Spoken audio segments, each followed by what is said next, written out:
Mxiety. I am on tonight with the beautiful, wonderful, kind, thoughtful Steven Spohn, everybody. Everybody say hello. Yeah, keep going. More adjectives. I'm listening. More Good. adjectives. Keep going. He's awesome. All right. You know what? That's That's all one. you get. That's all you Oh, get. what Especially the? for your That's. sass. Okay, so there was a question earlier. Steven Yeah. asked me, Yep. what kind Yep. of Oreos are best Mm. Oreos? And I said I go for classic. Yep. So I want to know, community, what are the best Oreos? Fam, what are the best Oreos? Help back me up here. And Steven, you said yours were... The double stuffed is the only correct answer. Okay. All the other answers are just wrong, Okay. and you should apologize. So. Okay. Well, you know what? You can look out for my apology video. I'll be posting it on YouTube in a few days. I gotta get those clicks. Thins! Thins! Oh my god, my heart. No, not thins. Oh my goodness. I apologize for nothing. Oh my god, more thins? Deep fried I can get behind, but thins? That's not even right. That's not even right. Best Oreo is no Oreos? Jane, not from you. Just ban her. Just ban her from the chat. She's not. It's not even worth keeping around. Just kick her.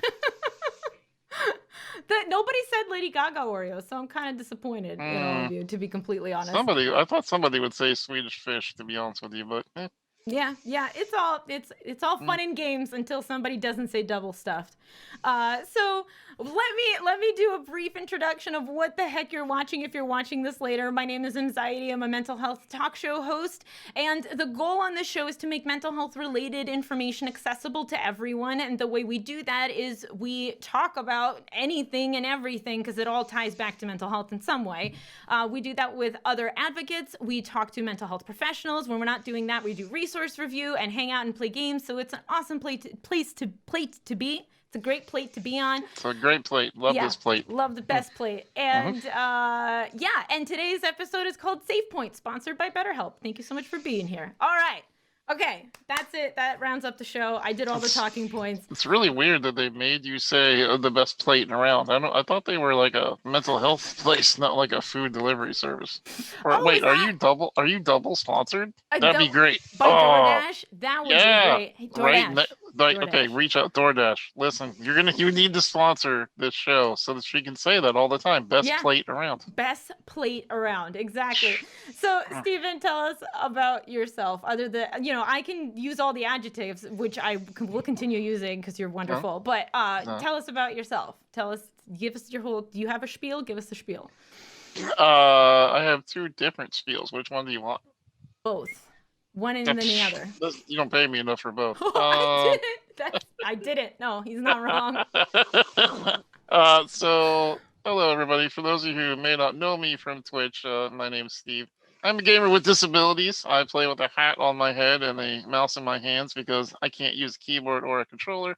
I use assistive technology to help me play video games on Twitch, and that's sort of my night gig. And during the daytime, you may know me from running around the internet and seeing on such things as videos with Ryan Reynolds or Bender or the guys from Spartacus or a bunch of cool things that I've gotten to do around the web, generally raising awareness for people with disabilities. And over the last year and a half, since the pandemic began, we really sort of escalated, working on helping people to combat social isolation. With this accursed time came one blessing, which was people finally started to understand the plight of a disabled person, which was sometimes your world is very isolated. And so because of that, people started connecting harder, and it became much easier to explain to people why it's so important that we retain these connections to each other. Awesome. Yeah, and people started caring about video games and that video games are an accurate pastime.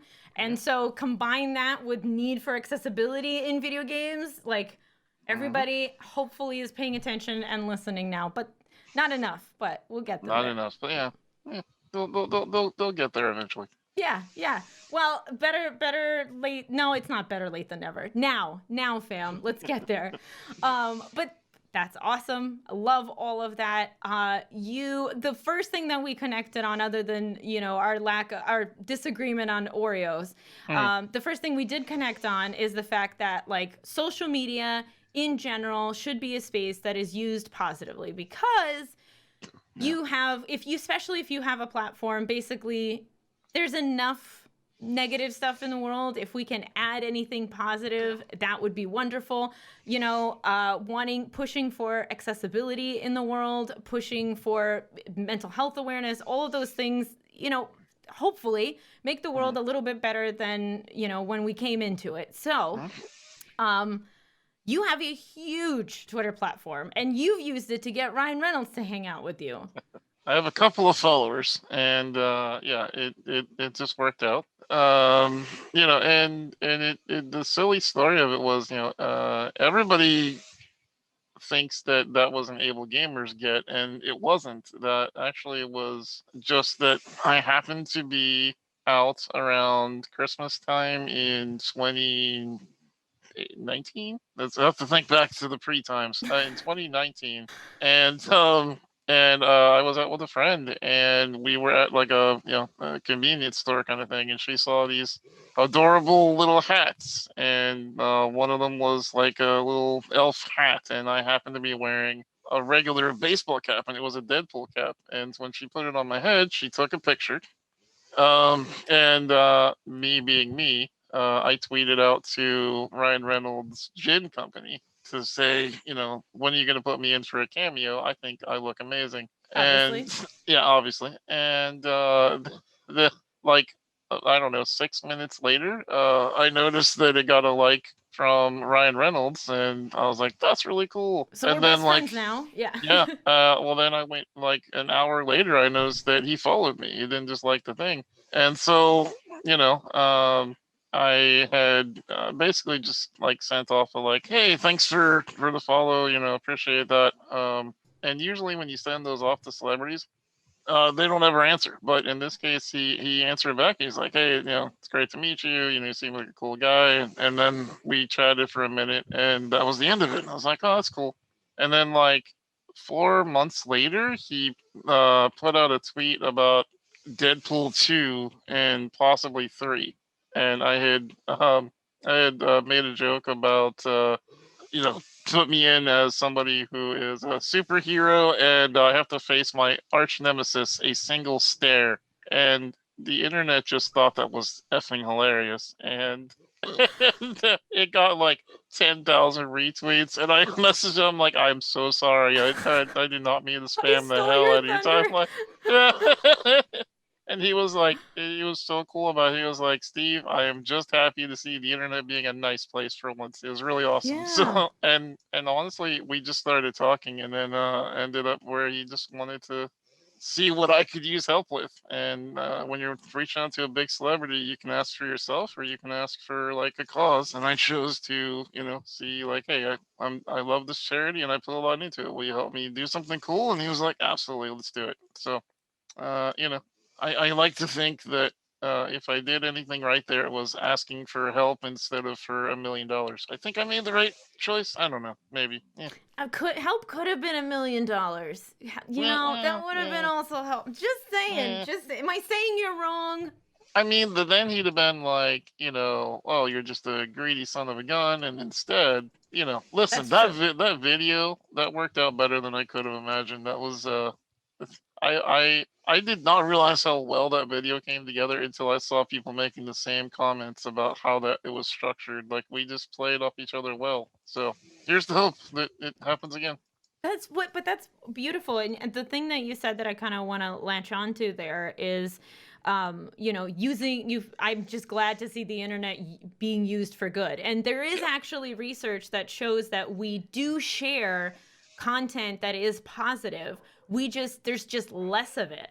So like, as much, we do have the same brain reaction when we see something negative happen in the news versus when we see something cute. Like, we have that same that same like animal, like, oh, I'm reacting to this kind of basic instinct. Right. But there tends to be a lot less cute animals and a lot more negative stuff going on. So I guess, like, how do How do you keep the good stuff happening? Especially like you are so positive on your tweets. I know, and that's why I don't have 200,000 followers. But you know, the truth is, it's that old Facebook principle, right? If you share misinformation because it made you angry when you read the the tagline, then chances are, if it elicits that emotion from someone else, they're also going to share it, and then they share with 5 friends, and then they share with 5 friends. And I think that's why cat videos work the same, because they elicit the very strong, like, oh, adorable, and then you just click the button. But positivity, you usually have to read into. It's usually a little bit longer. It's like, oh, this person saved someone from a burning warehouse, and like you got to like really kind of look into it. And I think it's just easier to share negativity than positivity. There's that Boz Lerman, did the don't don't be afraid to wear sunscreen, song back in the day, and which honestly may have been part of what shaped me into who I am, because it was just an advice giving song, which I really liked. But one of the lines in it is, after he tells you, like, wear sunscreen, be respectful, don't worry about things too much, it says, ignore beauty magazines. They're only out to hurt you. If you figure out how to do this, tell me how. And that was the only line in there that he admitted even he himself doesn't know how to do. And I think that was resonated so hard with me, because we don't know how to filter out negative things. Our brains are not wired that way. We take negative and we amplify it. Yeah. Well, so not only that, we're trained to, by our brains, we want to remember the negative stuff because the idea is that it's going to help you avoid it, right? Yeah. You go up to that tree, you have an apple, the apple doesn't taste so good. You remember, I'm not going to go back to this tree. So Yeah. in theory, it's so that you avoid it more, and that's why you need it like ingrained in your memory. But what happens is that you get more and more and more and more of it, and you get hooked on that, and that's what you end up kind of seeing more in the world. I think sometimes that translates to social media. I think that because our brains also like positive reinforcement and tribalism, as in knowing like that we're not going to be kicked out into the cold, where we're not going to get food, which is like a super, back in the Stone Age kind of thing that our brains are still holding on to. I think that's why likes on Instagram and Right. Facebook and Twitter are so prevalent. Because I think when you do a hot take, you get a bunch of flash on the fire, and you see all those takes, and you're like, aha, here's how I get this dopamine hit, is I say something where I'm lighting someone on fire, and then I'm going to do it again. And you do it again, but it doesn't catch so much fire. It's just a flash in the pan. You get a couple of likes, but you just keep being that way because you think that's what's going to get you more likes, but it doesn't always. Yeah. Yeah. Well, okay, so a few things. One, you post your nightly questions, which Yep. at first I was like, all right, this guy's farming engagement. I'm gonna be honest with you. Yep. A while ago, that was the first thought, and then I started reading Absolutely. into them, and then I was like, oh, but these are like super thoughtful. And he genuinely is interested in the answers. And also, as people are responding, like you're making them think for themselves about something that they may have not thought about. Yeah. Right. And some of them are super benign. People also get mad at you for those, which we will get into in a second. But what inspired you to start asking these nightly questions?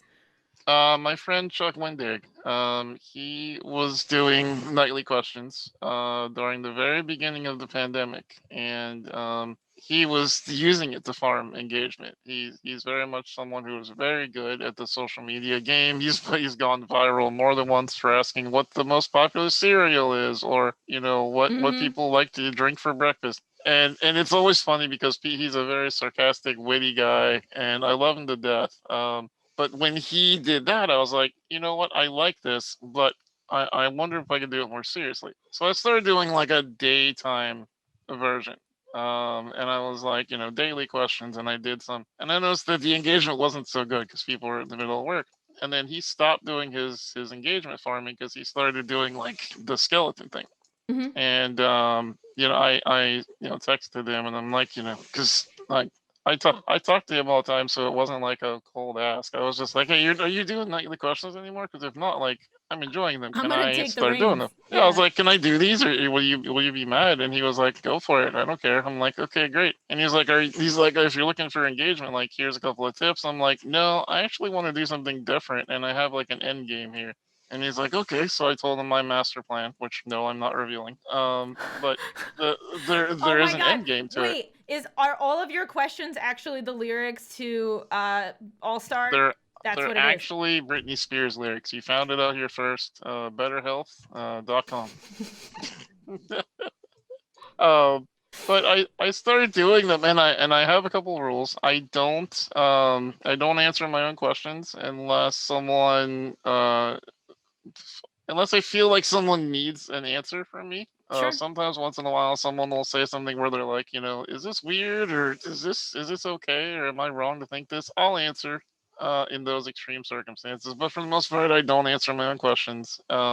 And they're always something that is a little more introspective. The Yeah. idea of these is that I want people to talk to friends and family. I want them to read this question and go, huh, that's interesting, and then turn to their significant other and just read it off the phone. And then it starts a conversation for them. And then they forget about Twitter and the tweet entirely. And then they just go have a good conversation. Or if they're solo or alone, then they can answer themselves and they can actually have a good thought process about, huh, why do I feel this way? And so far the feedback I've gotten is that is doing exactly what I intended it to do. I've had people randomly messaging me, thanking me for starting conversations that lasted for a couple hours, and that's the intention of these, was to give people something to latch onto for conversations, because our conversations, no offense to anybody out there, our conversations, a lot of them are kind of shallow. How you doing? How's it going? Oh, good. Me too. And that's pretty much it. I'm kind of interested more, and always have been, in, like, oh, well, that's good. So tell me, what are your dreams for the next 2 years?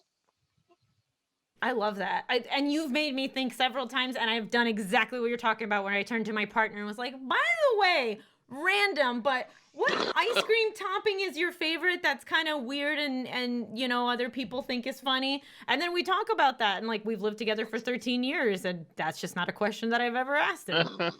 Yeah, I think it's a good way to engage with your fellow human. Like I said, everything that threads throughout all of who I am, and you know, a lot of the reason why I agreed to come talk to you before I even realized that you were an awesome person was that I am just trying to figure out ways to get people to connect to one another. My topics are things like empathy and figuring out how to connect, and even Able Gamers is how to connect to one another. Like, everything that runs through me, they say we all have a thesis statement. Mine is something in that, and I think it's maybe from the perspective of someone who was isolated as a kid, very kept out of society and friendships, that I just desire to help people get over that hurdle. So here's my hoping that some of those questions lead to cool things. And, if a random person asks a random person a cool night question and they end up getting married in 3 years, then great. That was what it was supposed to do. And you totally don't want credit for that, or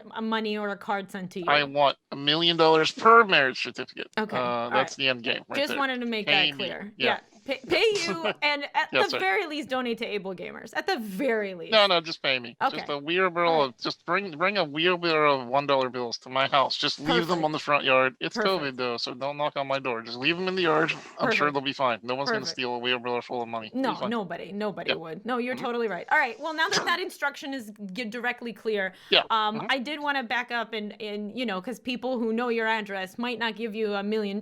They might dox you instead. Please don't dox me. Please. Yeah. Anyway, but so sometimes your questions make people real angry, and sometimes they make people angry, like, while you've also asked questions during the day. I know that's wild, but just generally, like, oh, here's a tweet about a random thought I had, and then people get mad at you. And I find when that usually happens, I sit back with a little devil grin, because I'm like, here we go. And then there's two ways it could go, right? One way is we get the kind Steve, and you get put back in your place. You get put back in your place because you were unkind, and you're about to get it's like your grandma that was like, you knew better than that. I'm not upset, I'm disappointed. You get that Steve, or you get sassy Steve, who's gonna put your hand your butt back to you. So how do you manage that? How do you balance that? Uh, well, two things there. One, I can only imagine that my manager is literally dying on the floor having you call me out like that on a recorded medium. Two, yeah, I think in all things we are multifaceted people, and I know it's a topic we want to talk about later, but there is You a can skip fatigue. ahead. It's okay. Trying to stick to the script.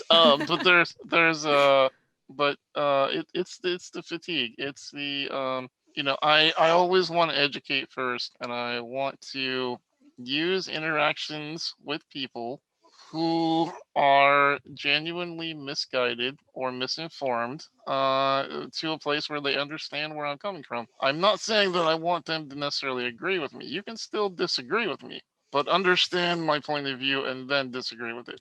Um, the individuals that really are the offenders are the ones that are purposely misinterpreting what I'm saying or trying to twist my intentions into something they're not, Mm. and those are the ones that I'm sort of like vehemently against. Those are the ones that you know uh, fatigue you the most. The ones that are particularly usually in your own wheelhouse. Something I've heard from other advocates in different fields, but we all kind of talk, is that the most hurtful is when someone from the group that you're fighting for snaps back at you for doing something that helps everyone because you Mm. didn't do it the way that they wanted you to, Mm-hmm. and and that's painful. So I think that sort of determines what kind of Steve reaction you get. Is there's a range of the this comment was just hurtful and I'm just going to stay quiet about it. It's usually someone that's from the inner circles, and I'm just going to ignore that person because I don't know why they're lashing out at me. Maybe Sure. they're in pain, who knows. And then there's the people who are just trying to come at me, and sometimes the words just come, and I think it's something that we don't really quite give credit to. I always think of like a George Clooney or a Brad Pitt. Like, have you ever heard how like they're very very charming individuals, but have you ever listened to them go to task on someone they don't like? Their words are really cutting, and Mm-hmm. I feel like that's kind of the other side of charisma we don't really talk about. Is if you're good with words, that means you know how to twist them to the dark side too. So I just try to make sure that mine stay on the light side when I can. Yeah. Yeah. So what you're saying is you're George Clooney, just his twin, is what you're saying. And pretty much, I mean, look at the beard; it's about the same color at this point. So Okay. yeah, All yeah, right. I tomato, just, tomato. wanted to make sure that Yeah, that was clear to yeah. everybody in the audience. Well, hopefully, manager again listening and casting me at some point, or why do I have a manager? So yeah, But anyway, so yeah, but you have on occasion, like, said, because we're here, we're saying it, compassion fatigue. yeah, Because yeah, compassion fatigue comes along, you have cut back, you have hit back, and you have, yeah, said first the thing that, some people might say and then delete and then not post that tweet, but you have said yeah. that before. And how do you, yeah, how do you reel that back, or how do you deal with the consequences of that? You know, from what I've been able to figure out so far, everyone just has their limit because all of us who are advocates, yourself included, are fighting these own battles on our own in usually our own situations. And the reason we became advocates in the first place is because these issues are deeply personal. I didn't just wake up and decide that I want to fight for marine biology because I've never been to the effing ocean. So it doesn't, it's not the same thing for me. But being disabled, I am disabled. I have disabled friends. This is my life. My grandma was disabled. Like these are these are things that I know and I'm passionate about, and therefore I want to help change the world about them. So that fatigue sets in when you're already tired from dealing with the troubles that you are yelling about needing dealing with, plus fighting off the trolls, plus fighting off the other people. And um, the unfortunately, advocacy has a real crab pot problem. And in case you're not aware, for anybody out there about the crab pot problem, crab pot problem was a parable that someone came up with that generally says when you're on a fishing boat, if you toss a bunch of crabs into a pot, you don't have to put a lid on it, because in order to get out, crabs reach out and pinch and pull in order to get out of a lower entrenchment. So what they do is they end up pinching and grabbing themselves and pulling themselves back. And that is a lot of times what advocacy ends up being, is you have people who are so impassioned that they start fighting each other and they lose focus on fighting the problem, the situation, the institution, and instead it becomes this, idea of, well, you got on this, or you got this opportunity, or I didn't get this, and that's not fair. And instead of being allies, you start throwing daggers. And once that starts, it's it's really really hard to get out of that. And I just always encourage people who are in that situation, be careful, be happy for your fellow advocates when they get an opportunity, because they're just trying to fight for the same thing you are. Right.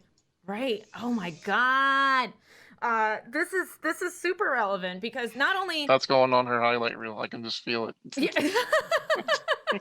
And clip. But I not only is this like the big topic that bothers me, because I am constantly, and again, you probably are as well, am constantly battling this. What do these whippersnappers think? They're coming along and they want to talk about mental health. Look at them. They're doing it wrong. They're saying it wrong. Yeah. They said this thing, or that could be harmful to other people.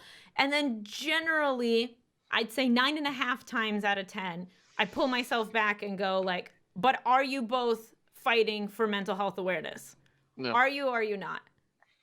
And that's the bottom line. Yeah. But it's really, when you're in that moment, it's hard to, all ships rise with the tide.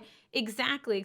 But when you're in that moment, it's really, because we are so used to comparing ourselves to other people, right? Like social media literally is just the platform of comparing yourself to other people.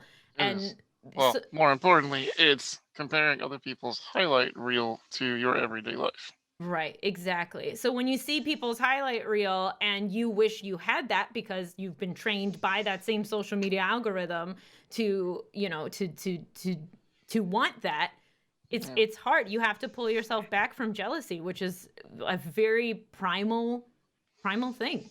It is. And I think that's the hard part about doing this, but also human nature. I mean, all ships rise is a great example. It's a phrase that I use myself in my teachings in my life. However, the full quote of that is not all ships rise with the tide. It's all ships rise with the tide, but not all of us are born with the same boat.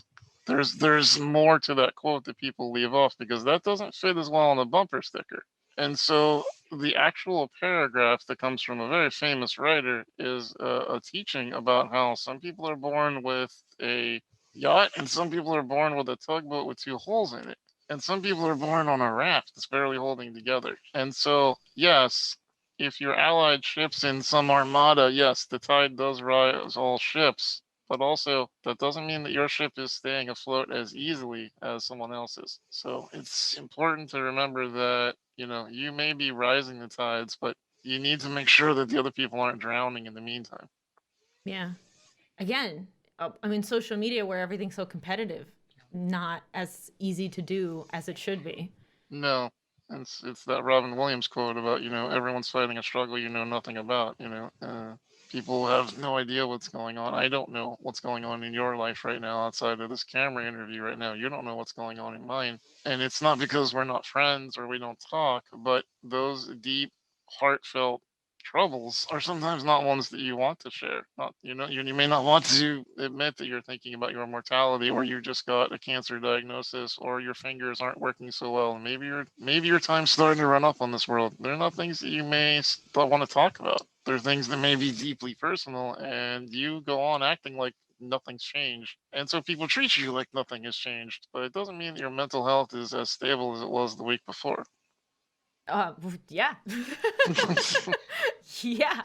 How do you, So how do you stay? How do you keep yourself in check? How do you, when that, when that compassion fatigue is setting in, how do you reel yourself back and remind yourself that, like, all right, I gotta check if everybody else's dinghy is floating okay Yeah. over there. And You know, I think one of the hardest topics of advocacy fatigue is that there's no preset amount of time or method to recharge that battery. So, I like to think of it as all of us are holding up shields and we're trying to march forward together, in a very Romanesque kind of ways to hold the line. But some of us get tired holding the shield for a while and we have to stop and rest, and it leaves holes in the line. And one of the greatest difficulties I believe is you don't know when that final cracking point is going to come.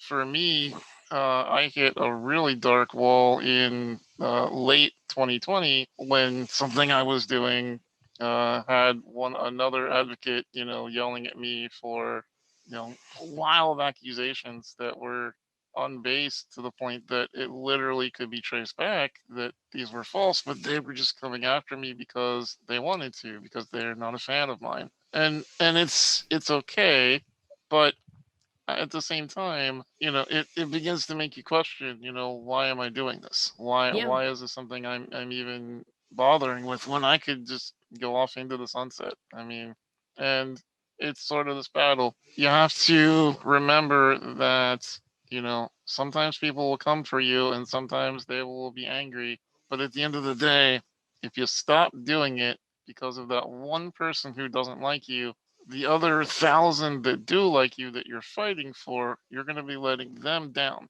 So you have to keep going. And the problem again is another double-edged sword. Well, now you've talked yourself back into it. Okay, can't put down the shield, got to keep up, but I'm tired. But if I do stop, I'm going to let them down. So the same thing that's your motivation ends up being the thing that makes you want to quit. And so it's this real hard back and forth. And I think I know that's a roundabout answer to your question, it's but not. It's not.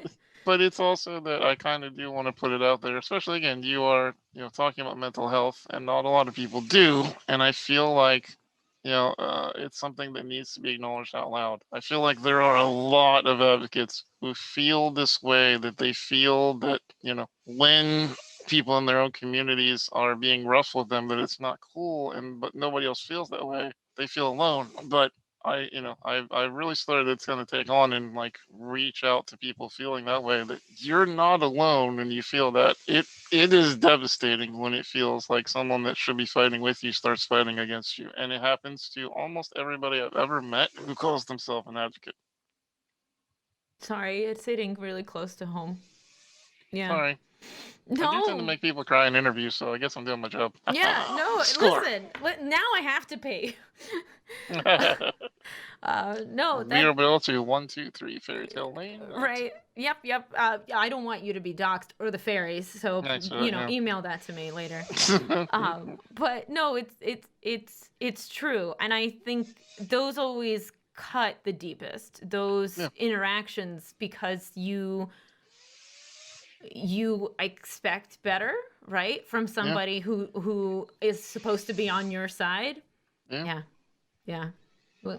Aw, we know M needed to hear. Yeah, there's the community. The community knows. Authentic conversations tend to hit close to home because we're getting real. That's right.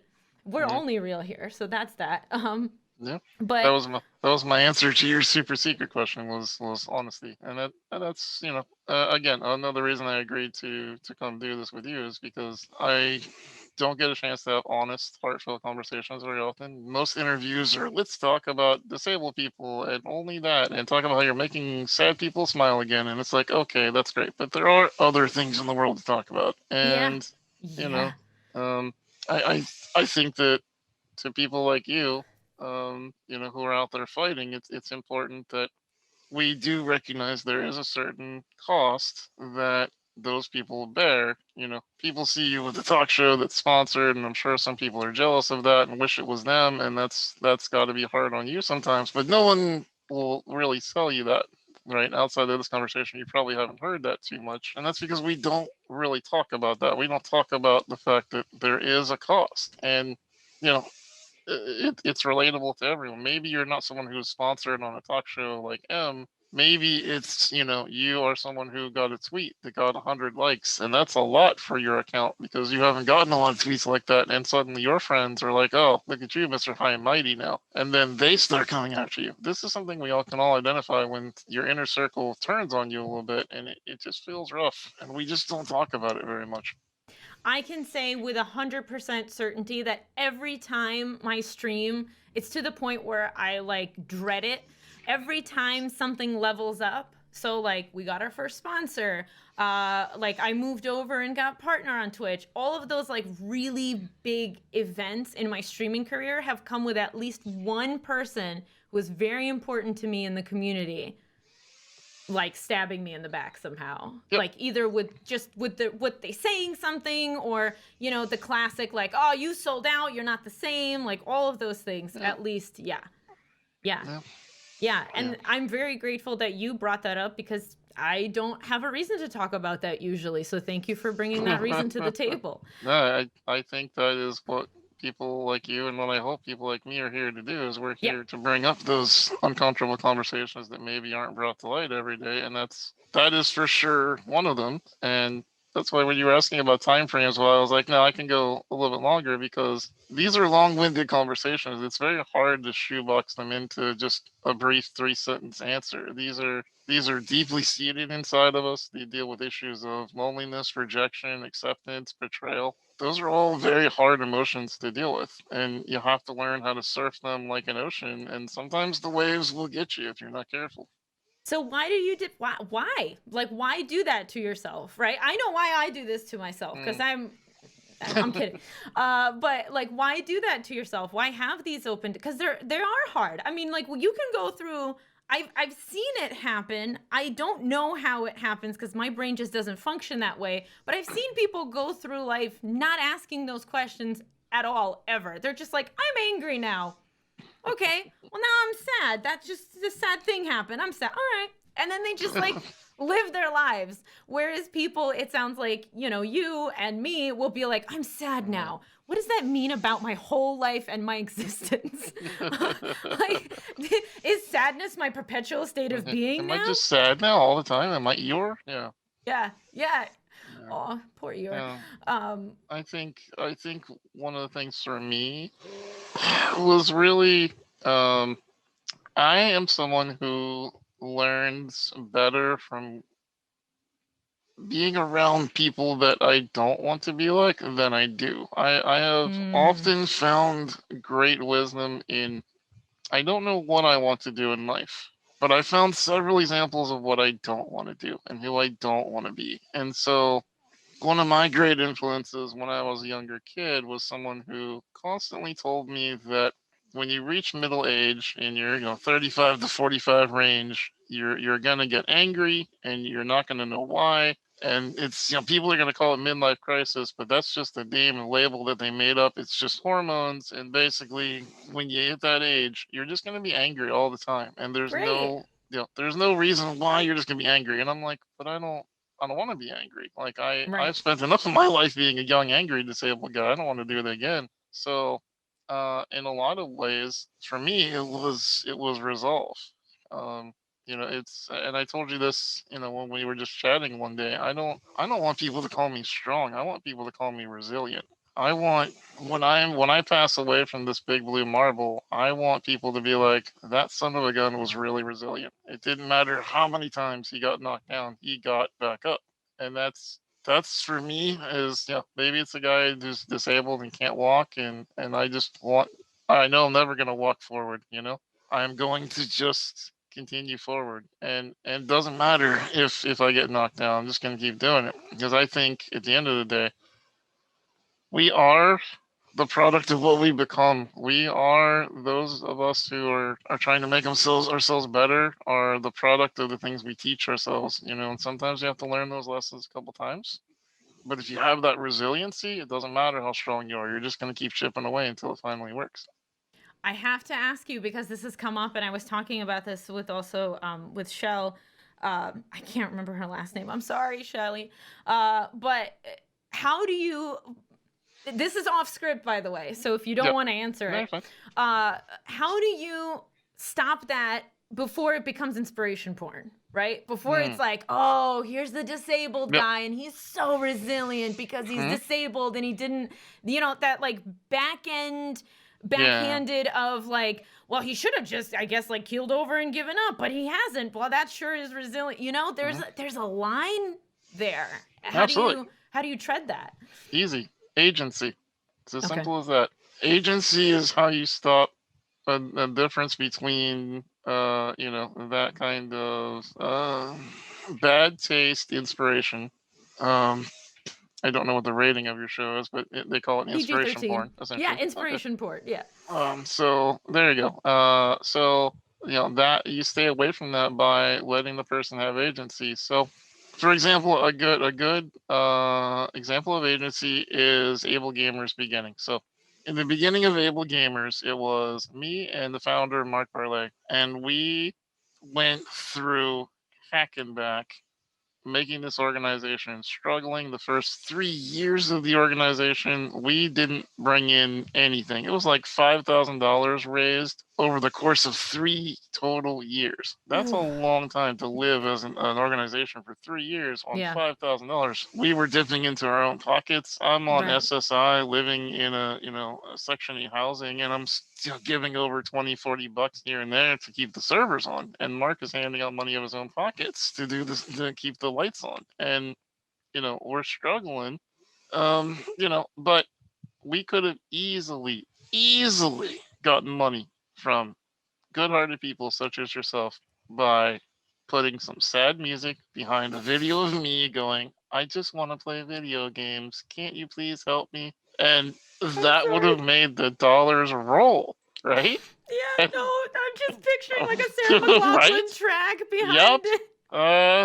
Yep. In the eyes of an angel. Now you're gonna get the Mxiety. Congratulations. So yeah, and so we refused to do that. We absolutely said no, and we did it the right way. And I feel like doing it the right way is what got us to where we are, because we didn't use people or me or anyone to be a sad token. We literally just said, here's a problem. You should want to fix it. Why don't you want to fix it? And we kept asking the same questions until people started going, I don't know, why aren't we helping? And then they started helping. And so for me in the personal life, that's always what I've lived by. There is Stella Young did a TED Talk about a decade ago called "I Am Not Your Inspiration," and she has since passed on. But I have said many times it's a great TED Talk. You should totally go watch it, and I totally disagree with it. And people are like, well, why are you recommending a TED Talk you don't agree with? Because it's a good TED Talk. Because you gotta listen to it to know how you feel about it. Exactly. You gotta go listen to it, because her entire TED Talk is brilliant, and it is well thought out, and it is well spoken. And from her point of view, it is how she felt and what she wanted, the message she wanted to give to this world. To me, it is the opposite of what I want. She didn't want to be known as the disabled person. She wanted to be known as a great person. And I think she was. I don't think she was a great disabled person. I think she was a great person. So by that, I think I do honor to what she wanted. But I also see nothing wrong with being who you are. You are a woman. Therefore, you can be a great woman streamer. I am disabled. I can be a great disabled streamer. That doesn't mean that, oh, look at you as a woman stealing the views again. Gosh darn it, it's not, that's not what it's about. It's not how anything works. And the same thing with being disabled. No one's giving thousands of dollars to the charity just because I'm disabled. They're doing it because we're good at what we do. We're good at explaining our views, explaining our causes, and seeing if people connect with those. And that is how you get the agency involved. If you are out there, right, and you are putting yourself forward, and you are being honest and genuine with who you are, then that's not inspiration porn. That's not using yourself as some sort of weapon. It's saying, here I am. You can either like me and follow me along to my cause, or you can just say, no, that's not for me. And believe me, I have met many people along the way, including celebrities who, very nice people, do not connect with what I stand for. They don't understand being lonely because they're around people all the time. They'd rather save dog charities. They would rather work for Sure. something, well, like a children's hospital. All great causes, all amazing things, and I'm sure they're supporting good people. It's just they didn't connect with mine, and that's okay. So that's how you tell the difference: is are you being the active agent, or are you using someone like a hammer? Oh, are you using someone like a hammer? Ooh, are you using yourself like a hammer? Or are you using a quality of yourself like a hammer? Yeah, I Yeah. think are you comfortable with how you are using yourself? And what I always say the same thing, and this is something that has gotten through to a couple people that I'm really proud about, is if you ask them simply, if you spoke to yourself the way, so like think about like when you have the inner monologue, right? Hmm. If you said all of that out loud to say me, would I be friends with you if No, I you'd said to punch you me in what the you face. say to yourself? Yeah, exactly. And then and when you think about life like that, when you think about life as, you think about life not as punching people in the face, but as generally being kind to yourself and quote using yourself. Well, what if you were to do that to somebody else? What would people think about you? That tells you who you really are. Yeah. Yeah. Oh my God. I feel like I have so many thoughts, and then at the same time I'm like speechless just because you're very eloquently spoken. And Thank you. I just feel like it's one of those things where I recently, this was a silly thing, but we talked about it with the community. I Yeah. recently put mental health advocate back in my bio. Hmm. And like, duh, anybody who's followed me for, I don't know, 90 seconds on Twitter knew that I'm a mental health advocate. Anybody who's ever stopped in a stream has never been like, is she a mental health? I feel like maybe she's really into horses and that's what she's promoting here, you know? But it was this thing that I was like, well, I don't want people to see mental health and be turned away by it, and just to Yeah. be like, oh, mental health is heavy. Oh, I don't want to talk about it. I don't want to talk to someone who talks about mental health because that's heavy stuff. And then there was a recognition that I was in that way pushing away a part of my identity. I am a Yeah. mental health advocate. I'm very passionate about mental health. And the part of the reason why I need to be passionate about it is because not enough people are talking about it. And because some people say, oh, mental health is icky and a really difficult topic to dive into. And those are all the reasons that I do what I do. So why wouldn't I say I am an advocate? Absolutely. And I feel like that is why everyone listening to this live or in video or podcast or wherever you get your iTunes, what you need to be asking yourself is, are you happy with the person you're turning out to be? It's a very simple question, but a very introverted, introspective question. Right? You have to pull back away from society for a minute and just think, am I happy with where I'm going? Or do I need to change course? It's a very simple yes or no. And if you are, continue on the same path. If you're not, if you find yourself hiding parts of who you are, then you're not going the right way. Then you're not steering the ship in the right direction. And you need to understand that it's again back to the all ships rise, right? Think of your life as a boat, and every time you hide part of who you are, you're taking down another sail. You're never going to be able to go at full speed if you're down some sails and you're hiding who they are. Let them fly. Let the flags go as high as they go. Put the sails up and go as fast and as hard as you can. And the people who want to stay on board with you, they'll stay there. And the other ones, they'll get tossed off the side of the ship. Yeah, there was an inherent fear, and I think this is the reason why you'll see like big personalities who won't speak up about, like, other people's rights in general, or just like those big topics that everybody's like, hey, I'm calling you out, you should say something.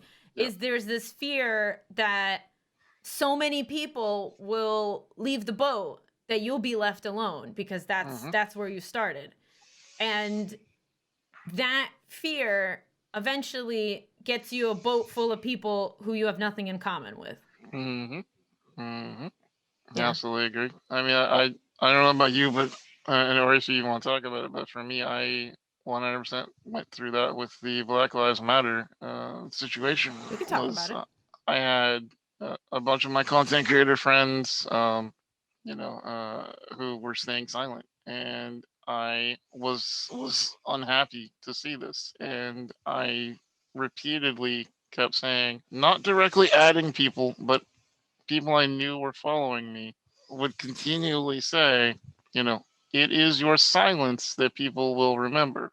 When people were being arrested, fighting for Medicaid, being thrown out of their wheelchairs, it was not the ones who said things nicely. I generally remember those, but it's the ones that were silent that I remember the most. The same as I'm sure if you're a person of color, you remember your favorite content creator said nothing when that was going on. Yeah. And you remember the ones now that said a lot when that was happening and saying nothing now that the big hype is over, right? It's people are way smarter than a lot of us give credit for. You think you can bamboozle people? People are smart. They know when they're being bamboozled. It's something I repeatedly went after my friends who had big followings, going, you need to say something. You are an influencer. You have the eyes and ears of young people. You have their hearts. Teach them what right from wrong. Teach them about injustice. Here's your chance. And it took encouraging, but some people finally came along and, started talking to very large audiences. And I was really proud of them. And, you know, sometimes it takes more pushing than others, but I think our job, M's job, my job, some of you in chat who are trying to do what we do, your job is to be the leaders. You're the ones that have to go take the first step onto the battlefield, and you have to hope and have faith that people will follow you. Because maybe they won't. You don't know. But if you believe in what you're doing and you believe it's the right thing, you grab your shield, you pick it up, and you start marching, and you hope people will grab theirs and come with you. Yeah. No, I especially when it comes to BLM and everything like that. That was one of those not for a very long time, but there was a period where I was like, people know I'm not racist. People know that I'm obviously not for white supremacy. I'm obviously for LGBTQ rights. What kind of mental health advocate would I be if I wasn't for those things? People know. But the thing is, that's not who needs to know. The people who know are the people who are following you anyway, and they're like, you want the people who to still be standing there to be like, yeah, duh, I knew that. You want those people. Those people are going to be hanging out with you even when you say that. What you don't want are the people who you have to say that for. You're not saying it for the people who are already standing next to you. You're saying that for the people who aren't there yet. And I think one of the ones that sticks with me the hardest was my friend Khalif Adams, who said, "Don't be someone don't be someone who tolerates injustice. Don't be someone who is anti-racist. Be someone who is actively anti-racist." And that was such a clearly defined sentence to me that I understood what he was saying in essentially, you can be pro LGBT, I can be pro people of color, I can be pro people with disabilities, but you need to be strongly anti of the negative side. You need to be strongly anti homophobic. You need to be anti ableist. You need to go out there, when you see injustice, speak up, say something. And yes, it will get you into confrontations. Yes, you may lose a friend or two. Yes, you may lose some followers on social media. But at the end of the day, you need to follow what your heart tells you to do. And again, if you're hiding part of who you are just to keep people attracted to you, then they're not really attracted to you. They're attracted to who they think that you are. An image, yeah.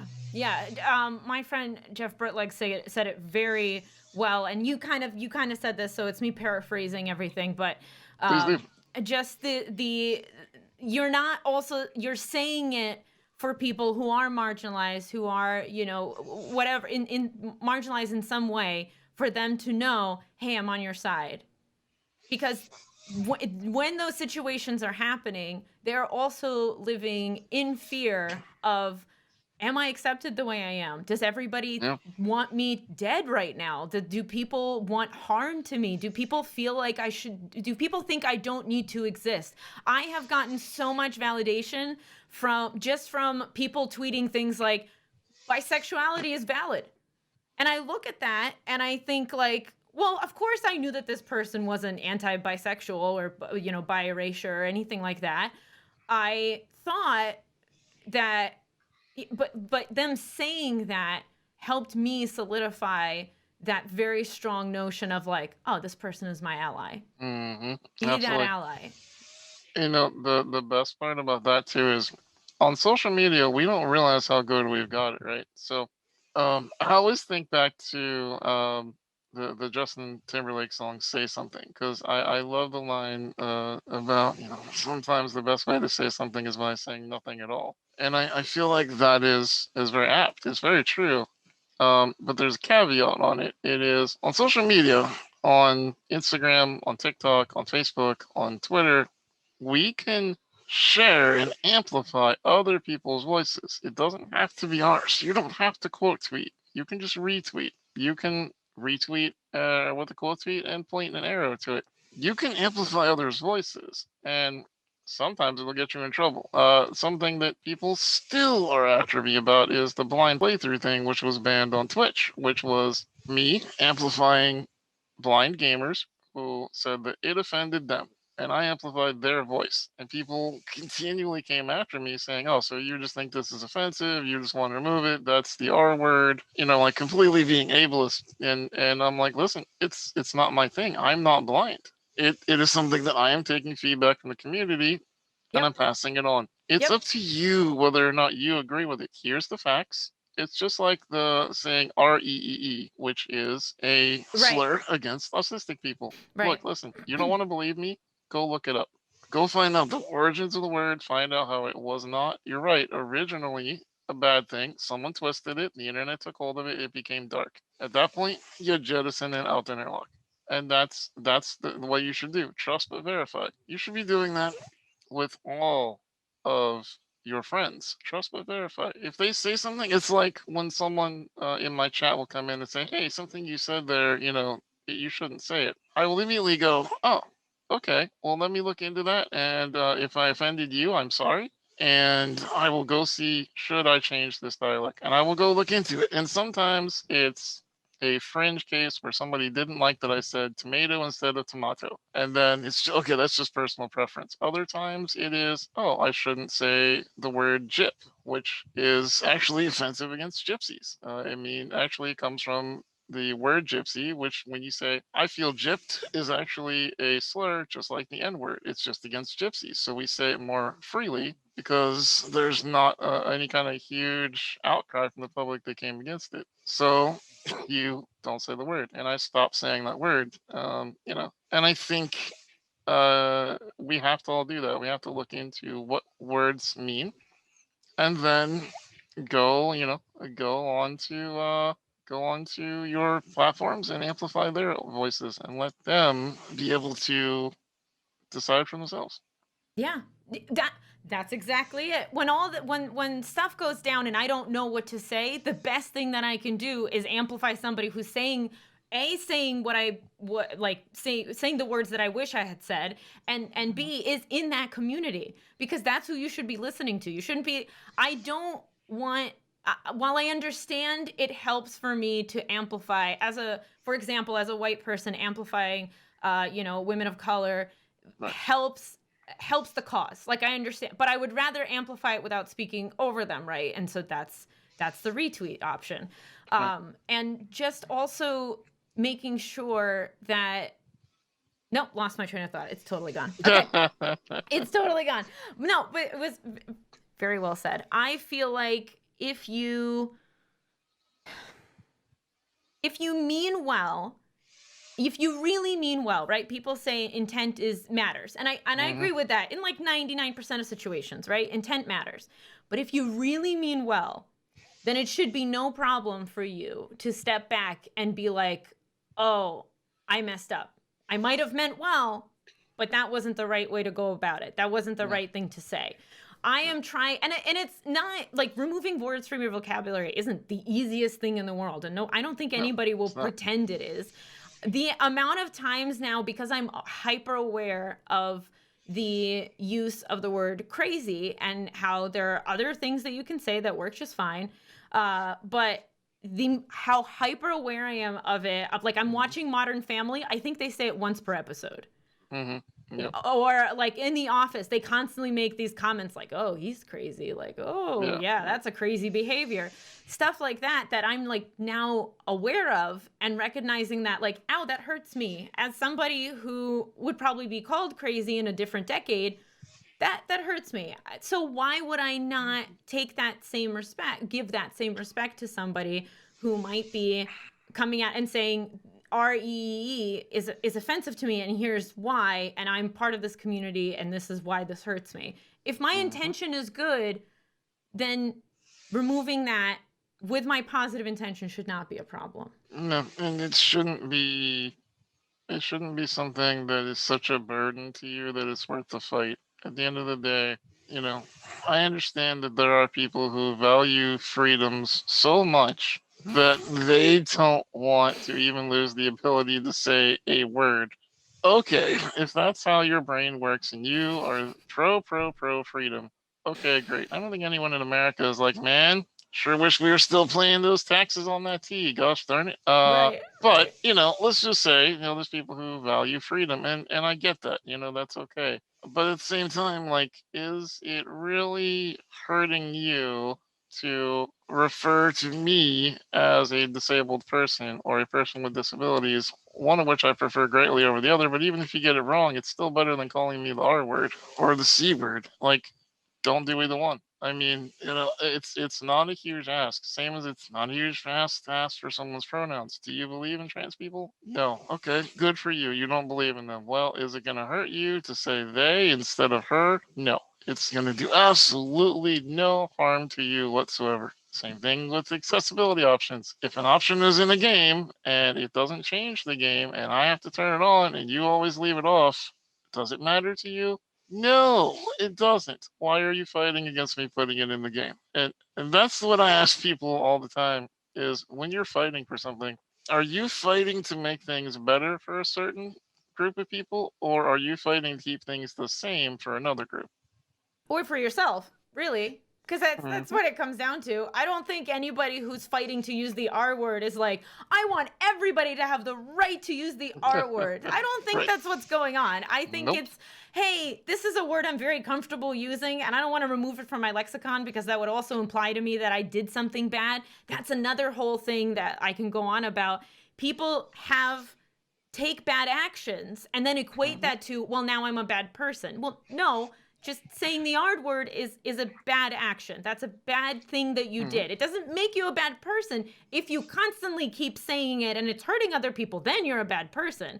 But if you just did it and you didn't realize, that's a bad action. And one bad action can be easily, replaced. So you're not a terrible person. People take that, like when you correct them and say, hey, don't say the R word, don't call somebody crazy, they take that as a personal attack on, this means that I am a whatever kind of person, and I don't want that. Yeah, I don't want to feel that. I want to feel differently about myself.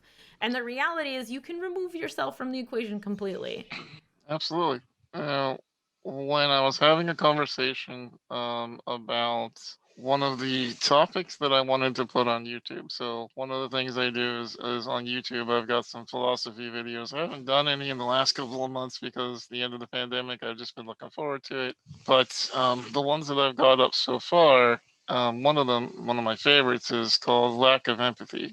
And I think a lot of the world's problems are stemming from that there is a group of us that are very lack of empathy. We have gotten to the point where it bothers some people so much that I care about others that people will label you things like a social justice warrior or, Right. a tree hugger or any other derogatory term that people use for people who care about things, and that is always what we need to remind ourselves is if you feel like you are a good human being, then you should be willing to take in new thoughts, new processes, and ask yourself, am I doing this because I want to do it, or am I doing it because it's always been done this way?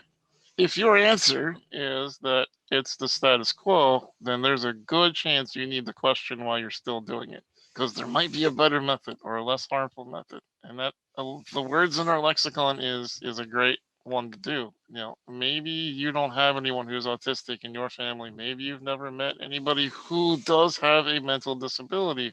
But what about the time where you're out at a movie theater and the people behind you are having a night out and they've left their autistic son at home with a family friend to go have a night out, and you're yelling out, "Oh man, this movie's so R word, I can't believe it," and you're out there having a good time with your friends, and now the couple behind you are now looking at sort of like, man, why? Why did you choose to do that? Did it score you any more cool points with your friends? Probably not. What was the point of using an ableist slam against a movie you didn't like? You could have easily said, "Man, this movie sucks," and it would have gotten across the same point. People would have laughed at you. It would have been exactly just as good.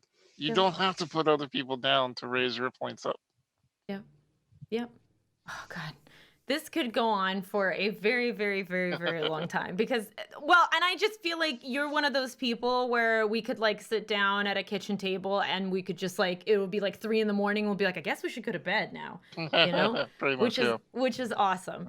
But I have to, if you're still comfortable, I don't know if the community has any questions because I feel like we've went through so much, but if the community has any, are you comfy answering just to stick, Jesus. Stinking around so good. The plates. So good plates. So I love good. these plates. English is best language. Oh, Yeah. I love it. Yeah. I mean, sure. If you want to give people a minute to ask questions, I can stick around. I noticed one person in chat who had basically asked, about that they tried to tell someone not to use the R word, and then they basically got told, I am autistic, therefore I can say that word. And yes. And that's a fantastic disability question because I get that quite a bit. And it's very, very important to remind someone that they are not a monolith. I am not a monolith. If Em and I were sitting on Jimmy Fallon's talk show, she is not the monolith of mental health. I am not the monolith of disability advocacy. There's a lot of us out there who fight for this cause. A lot of people who are more famous than us. A lot of people who are rising up and still coming to our level. We're everywhere in between. We just happen to be the couple that are sitting here on the show right now. But that doesn't mean that what we're telling you is any different than for somebody who doesn't know what they're talking about. So let's take the example of the R word, right? Mm-hmm. So what you're essentially saying is this is not a good word to say because it could hurt other people. What the person in response said was, I am a person who has a disability and I don't mind if you say that, so it doesn't matter. No one should care about that word.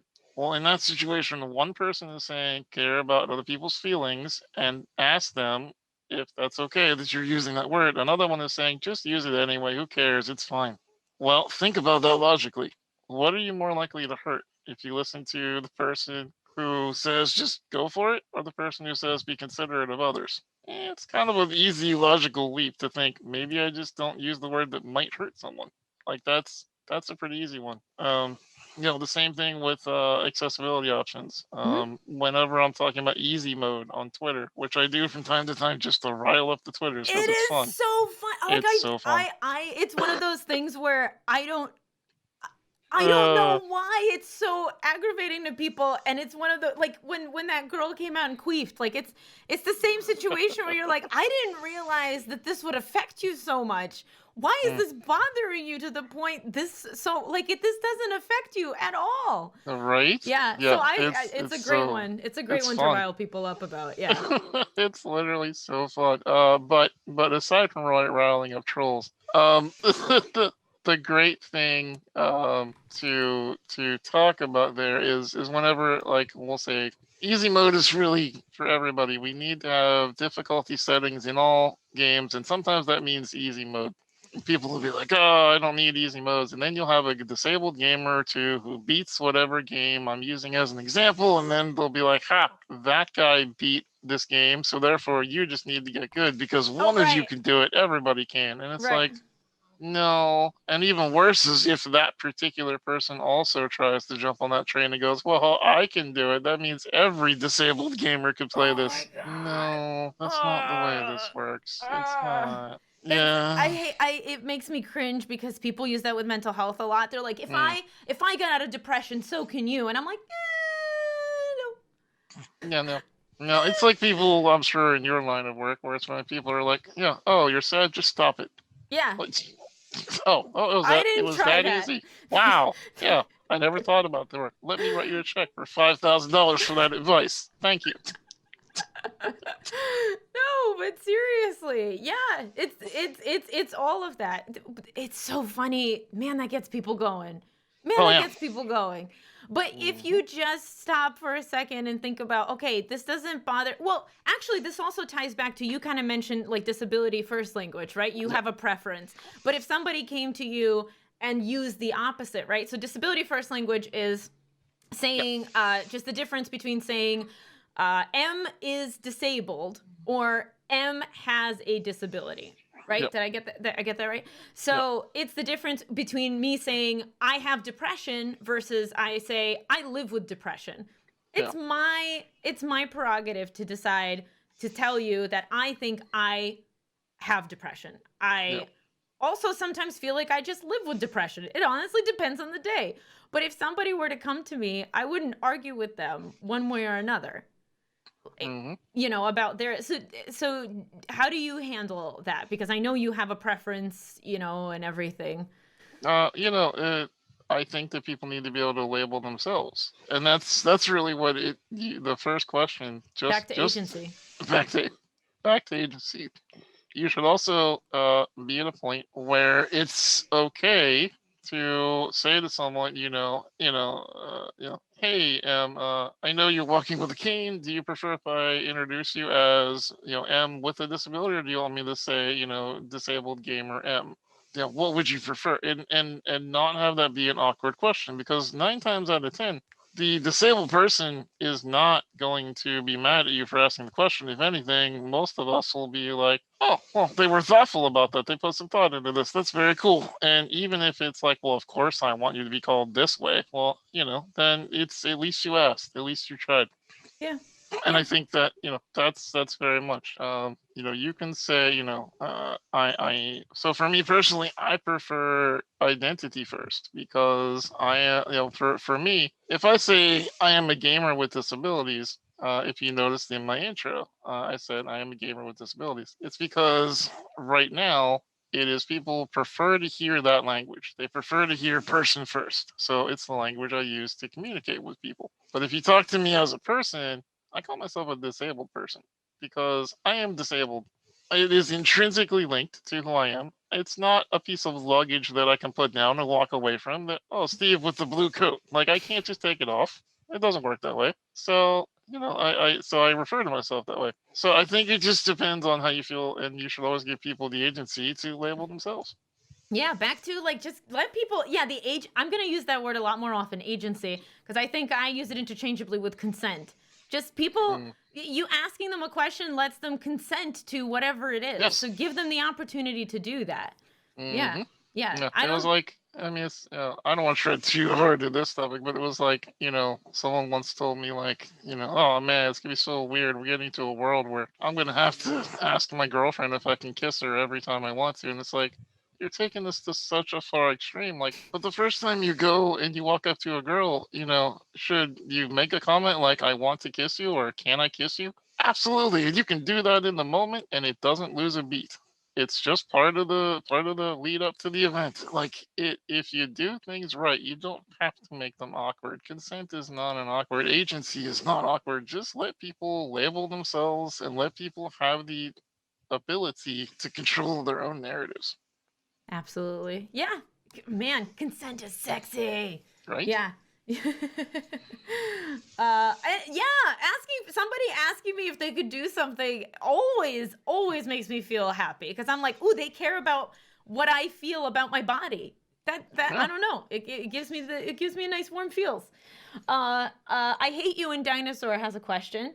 And they're asking, I am disabled. I have chronic pain and fatigue. Any advice on how to deal with people who say you don't look disabled and get mad when you use disability aids?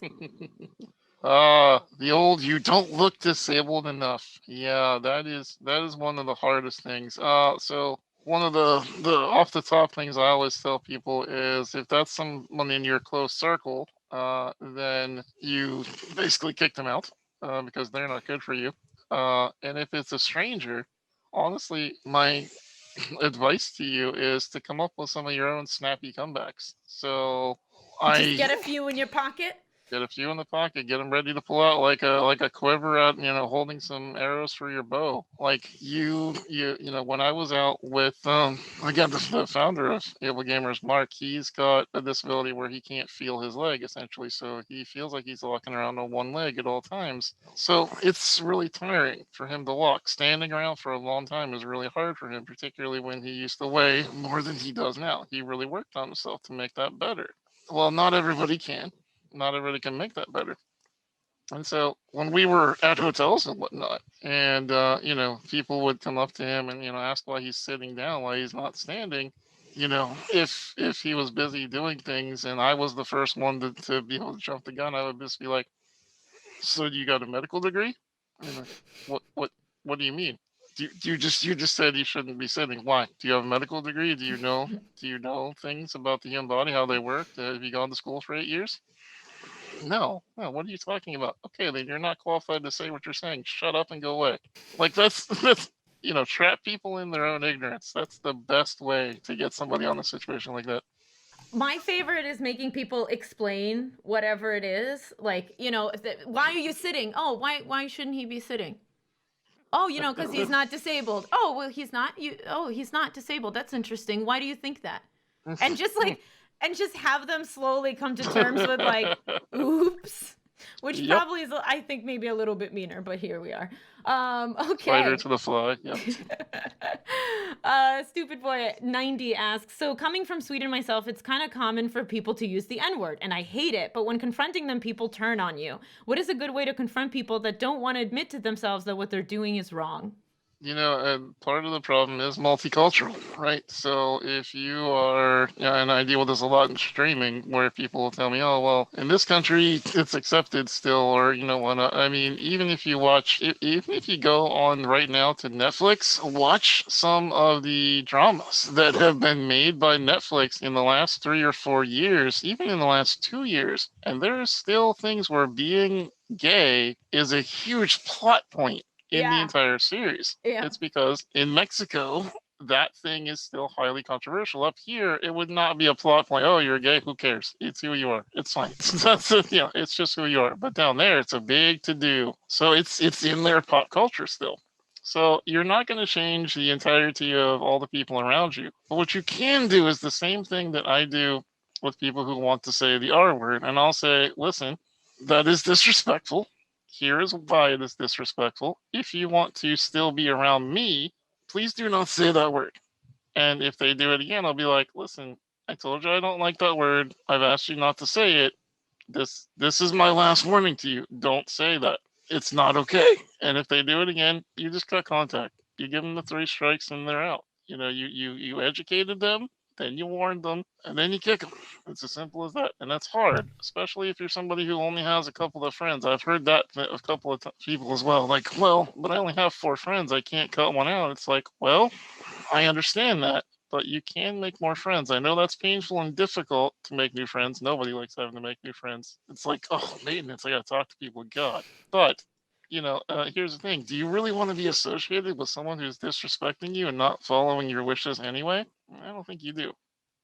Yeah. Yeah. Well, you can have a friend who uses unfortunate terms, or you can have a bunch of cooler friends who might be new and you need to put in a little bit of effort, but they won't use those terms around you. No. Yeah. Okay. Let me see. Dark Acid. Yes, actually, Steven does know. Dark Acid asks, do you know that there's a certain someone's birthday? Steven does know that it is Flynn's birthday, but Flynn's not here any longer, so... I mean, he's Bad here about still that. with us, but he's not in this room. In our hearts, In- always. no. No, he's only 6, please. Okay. Then the next question was asked by the Bushnut, and I think that wraps up our questions for tonight. So thank you everybody who asked one. As someone who is hard of hearing, it's motivating to see someone else with a disability who can bring so much advocacy about disability issues from the inside. As someone who's looking to grow my online advocacy presence, how do I navigate advocacy fatigue? For me, it's so hard knowing that we live in a 99% ableist society, and it's so daunting because it feels like there are very few people like us disabled people who are actually able to break the system mold and fight for things to be better. Yeah, the very first thing you do is you resolve yourself to those statistics. Use them as armor. Use the old Tyrion Lannister mentality. Wear all of your problems as your armor. And if you think about it, that all right, I got to go out into the world. I'm going to advocate for people to be more respectful to people with hearing loss or hard of hearing or the deaf community, whatever it is you choose to advocate for. Immediately understand that off the bat, you are going to ask 100 people to respect your views, and only one of them is going to instantly agree with you. All the other ones are going to be on a scale ranging from you cannot win them over, no matter what you say, to you can win them over if you say the right words. And just understand that if you do your best shot, if you're at a pitch meeting or you're on social media and you're crafting your best message and you take your shot, be happy with the shot and understand that the ones that listen to you, they have either been reinforced with your viewpoint that in fact being empathetic and considering people in the deaf community is a good thing, or it has completely been ignored. And that person didn't care that you said that, and they're not going to put any more time into it. So you don't put any time into them either. And that's something you really got to think about is, not all of my friends in my network of people, care deeply about disability rights. Some of them just think it's a good idea. And some of them are like, I'm glad he's doing that. And that is as far as they care. And that's okay. They're not my closest friends. And it's okay for you to have those friends as well. Realize that there is a range, there is a mountain, there is a peak.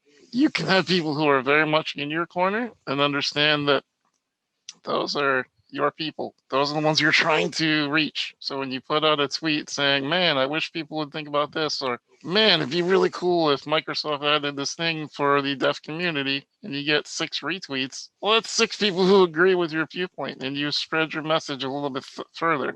And you just keep doing that over and over and over, and you build your following one person at a time. Yeah.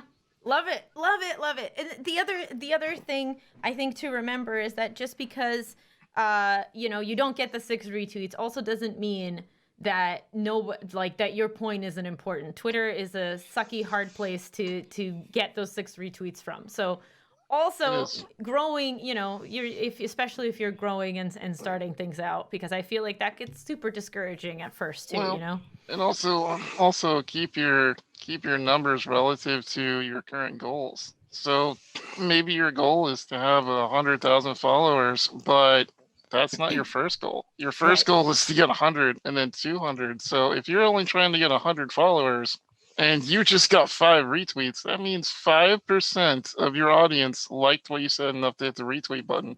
On average, on Twitter, less than 1% of your audience will interact with you. And sometimes that gets very, very lost on people who consider themselves quote unquote small influencers. Sometimes those quote small influencers are some of the most powerful because those are the ones where the community is listening to everything they say. And they're not an account that has 100,000 people following, but only about 300 that are listening. So keep in mind, just because your numbers don't seem quote unquote big, doesn't mean you're small. It just means that you have more work to do to get that number up while also making sure that you don't lose the people who value you as an influencer. Yep, just a different reach. I love it. Yeah. Oh my goodness. It has come. Our time has come to an end. It's Steven. done. It's over. It's done. The deed is done.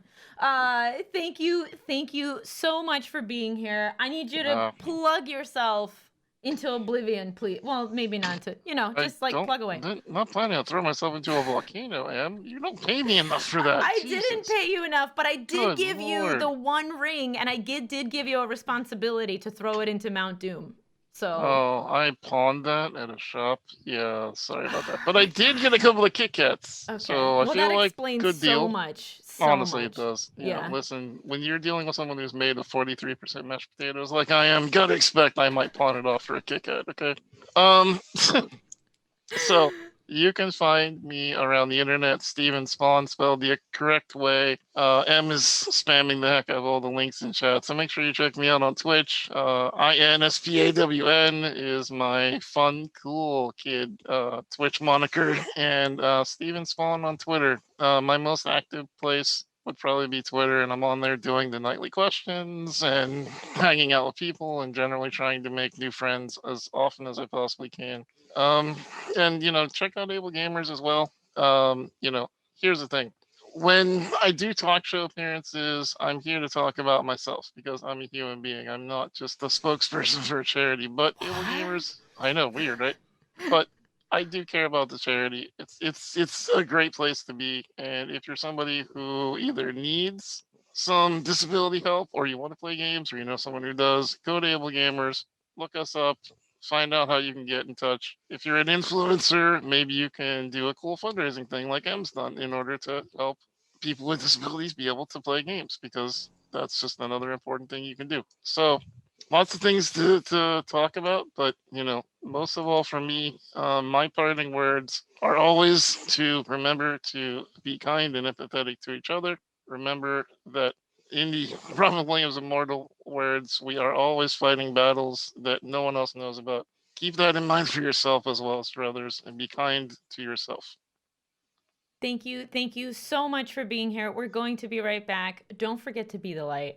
But in the meantime, thank you so much. Thank you again, Steven. Bye, everyone. Bye.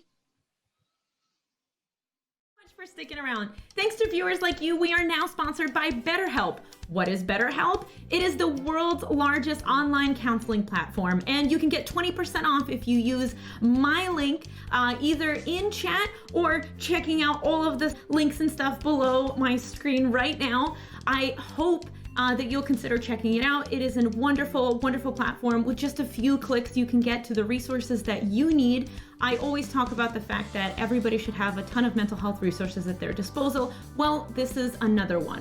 Of course, it is not for everyone. If you are not feeling so good that you feel like you are going to harm yourself, it's definitely not the best place to go in that kind of emergency. But otherwise, if you're considering talking to a therapist, if you've never had therapy before, if you're ready to open up, it might be a great place to start. With just a few clicks, they partner you up with a counselor, and if that counselor doesn't work, you can always try another one.